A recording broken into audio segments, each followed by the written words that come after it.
A tragic case here in the Bay Area has sparked change in Tallahassee, with legislation aimed at protecting Florida's most vulnerable children.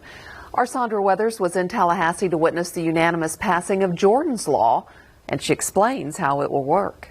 This is the type of story that sticks with you. It was a tragedy that then turned to a mission for change for everyone involved. Today, we got to see it all come together in the name of a 2-year-old little boy whose life was taken way too soon.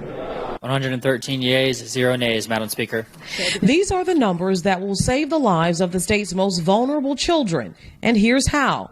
With the passing of the bill, Jordan's Law, there will be more communication with law enforcement and child welfare agencies when they respond to certain calls, along with intensive family reunification services and special training on how to spot head trauma in young children for professionals involved with child welfare. It's the kind of change Miranda Hofstetter first told us she wanted the day after authorities found the body of 2-year-old Jordan Beliveau in 2018. Whether I have to go in front of the mayor, the governor, whoever it takes to change the laws on everything. After we interviewed Hofstetter, we connected her to her district's lawmaker, Representative Chris Latvala.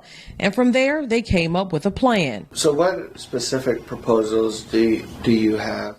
Latvala went to work after that, fine-tuning the bill named after Jordan, who was reportedly killed at the hands of his own mother. Last year, the bill passed in the House, but never went for a vote in the Senate. Latvala didn't give up, and with the help of Senator Darrell Roussan, the bill passed both the House and the Senate. It's now headed to the governor's desk. We checked back in with Hofstetter before we headed to Tallahassee to get her reaction to the bill that started because she demanded change. A year and a half ago, we were here standing in the same spot. You were in tears talking about Jordan and how did this happen and how you wanted to make some changes. Yeah. How do you feel now seeing it all come together? I feel great. I'm so ecstatic that it passed and that we're finally here. Like, we can finally breathe a little bit knowing that there's going to be a huge change in the system. Now, Representative Latvala joins us here at the Capitol. Representative Latvala, you have said before that this is some of the most important legislation of your career. Explain to us why.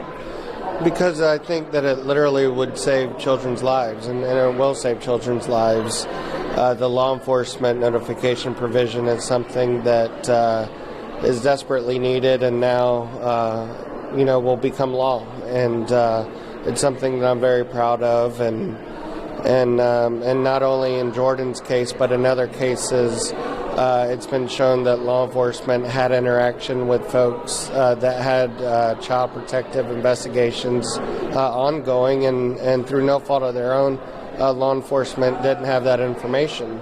But now that they'll have that information, they'll be able to make different decisions. Now, most of our viewers know that Jordan was with a loving foster family before being returned to his mother, and then shortly after he was murdered. The foster mother sent me a statement. I want to read it to you. She says, absolutely nothing can erase the pain and horrific ending of his life, but there are more children's lives at risk every day, and we just can't afford to stay silent. Seeing people recognize the need for changes in the child welfare system is encouraging to me, and I pray this will help save many precious lives. How does it make you feel hearing that? Well, these are the kind of issues why we're here. We're here to protect those that can't protect themselves, the people that can't go out and hire lobbyists and advocates on their behalf. And it's one of those days, and today's one of those days that I can look back at 10 or 20 years from now when I'm long forgotten about and I'm no longer here, that I can look back and be proud of and know that I helped accomplish something that was definitely meaningful in the state of Florida. Well, of course, Jordan's foster family thanks you. We thank you and Senator Darrell Roussan for all of your hard work.